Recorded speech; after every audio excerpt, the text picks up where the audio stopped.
जय जोहार, जय छत्तीसगढ़। मैं प्रभास राय एलजेएस मीडिया से आज एक चिमरी की बहुत ही विशेष व्यक्ति जिसको परिचय की आवश्यकता नहीं है, फिर भी एक परंपरा है, उनका नाम बता देता हूँ मैं। सम्माननीय डमरू रेड्डी जी, जो पूर्व महापौर रहे हैं चिमरी के, बहुत ही कद्दावर नेता हैं और एक अच्छे सामाजिक कार्यकर्ता हैं। आज एलजेएस मीडिया संवाददाता चिमरी कांग्रेस को लेकर, चिमरी की समस्या को लेकर कुछ सवाल जानना चाहेंगे। डमरू जी, सबसे बड़ा स्वागत है आपका एलजेएस मीडिया में। Thank you. मेरा पहला सवाल है डमरू रेड्डी जी कि इस निगम चुनाव में कांग्रेस की हार का सबसे बड़ा कारण किसको मानते हैं? आपसी संगठन में एकता की कमी, समन्वित प्रयास और सफलता के लिए जी जान से कार्यकर्ताओं को जिस जोश के साथ लगना था, कहीं ना कहीं उस कड़ी को हम लोग संजो नहीं पाए। क्योंकि मैं महसूस कर रहा हूं कि हमारे पास मोती तो बहुत है, लेकिन वो धागा हम मजबूती से उस डोर को नहीं खोज पाए जिस डोर में उन मोतियों को हम समाहित करके एक अच्छी माला बना सके। लेकिन हार है, हार को हम लोगों ने स्वीकार किया है, जनादेश को स्वीकार किया है। इस चुनाव में अक्सर मैंने भी रिपोर्टिंग किया, देखा कि जनादेश तो जनता स्वीकार करती है, नेता स्वीकार करते हैं, लेकिन इस चुनाव में धनादेश नाम का शब्द बहुत निकल रहा है। सो कहाँ तक उचित मानते हैं?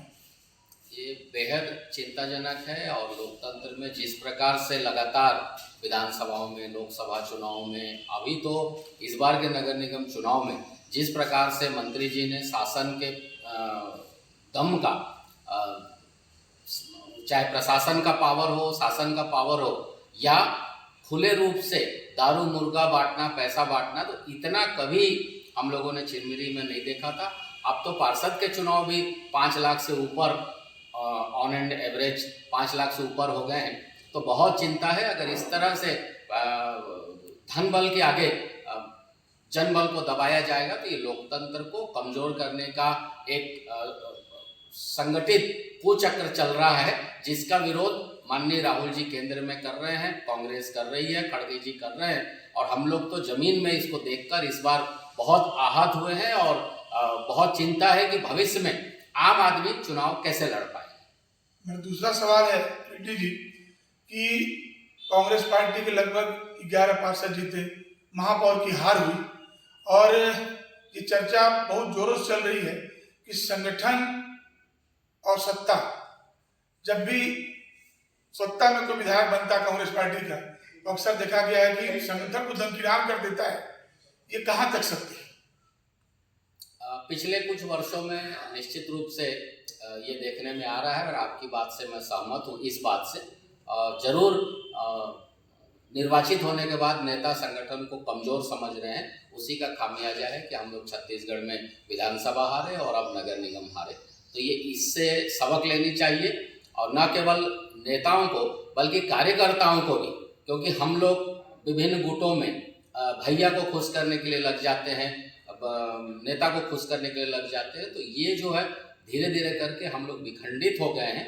इसको इंटरनली हम लोग महसूस भी कर रहे हैं, और भविष्य में जरूर प्रयास होना चाहिए कि इस तरह की बातें ना हो, क्योंकि संगठन की एकता, संगठन की मजबूती, संगठन के नेम एंड फ्रेम के दूर हटकर आजकल हम लोग व्यक्ति विशेष पर लग जा रहे हैं। तो ये हमारे पार्टी के हारने का एक प्रमुख वजह है, ऐसा मैं मानता हूँ। और जो लोग इस चुनाव में कांग्रेस से बागी होकर चुनाव लड़े हैं और कहीं न कहीं कांग्रेस पार्टी को कमजोर किया है और कांग्रेस पार्टी को नुकसान भी हुआ है, तो क्या उन बागियों पर सख्त कार्रवाई होगी, या जैसे कांग्रेस में होता आया है कि कुछ महीने निकालने के बाद फिर से उन्हें वापस ले जाता है, जिससे कार्यकर्ता बहुत दुखी होते हैं?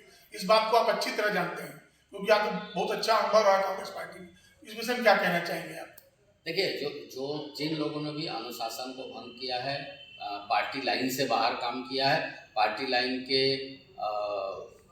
व्यवस्थाओं को बिगाड़ने का प्रयास किया है, तो निश्चित रूप से उन पर कार्रवाई होनी चाहिए। मुझे लगता है कि हमारे प्रत्याशी जी उसको प्रदेश कांग्रेस को इससे अवगत कराएंगे और निश्चित रूप से प्रदेश कांग्रेस कोई कठोर कदम उठाएगी, ऐसा हम भरोसा कर रहे हैं। और हम भी ये प्रयास कर रहे हैं कि जो भी लोग अगर विरोध करना है तो खुल के फिर आप पार्टी से बाहर जाके विरोध करिए, लेकिन पार्टी के अंदर विभिन्न महत्वपूर्ण पदों में रह के जो इस तरह की काम जिन लोगों ने किया है, इस बार वो बेनकाब हुए हैं और उन पर निश्चित रूप से कार्रवाई होगी।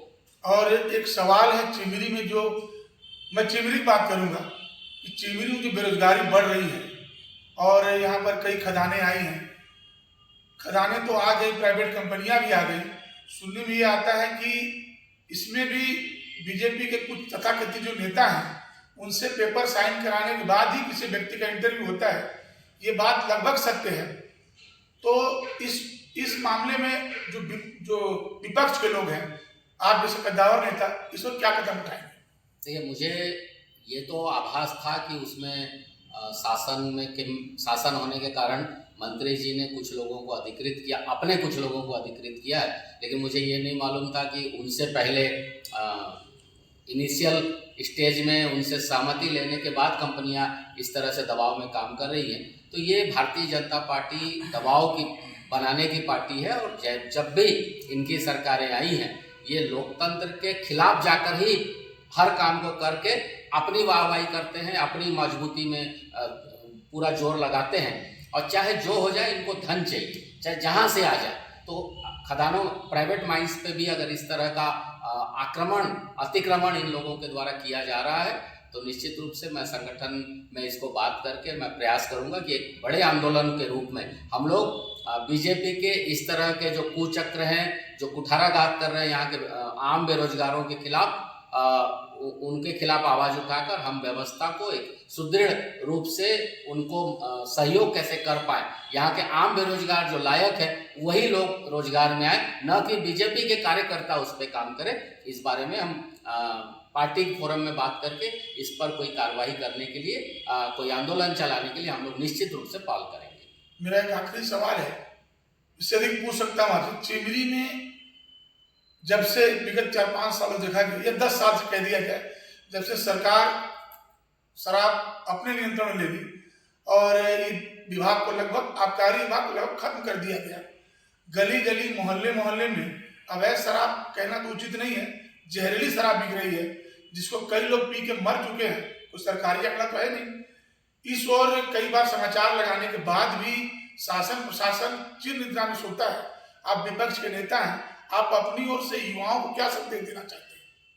मैं तो यही कहूँगा कि नशा से दूर रहें, पहली बात, और वो भी ऐसे समय में जब हमारे सरकार पूरी तरह से मूकदर्शक बन के अपने चुनाव में, नगर निगम, इस बार के नगर निगम के चुनाव में मध्य प्रदेश का शराब यहाँ आया और बीजेपी के जो पार्षद कैंडिडेट थे खुल के बांटे।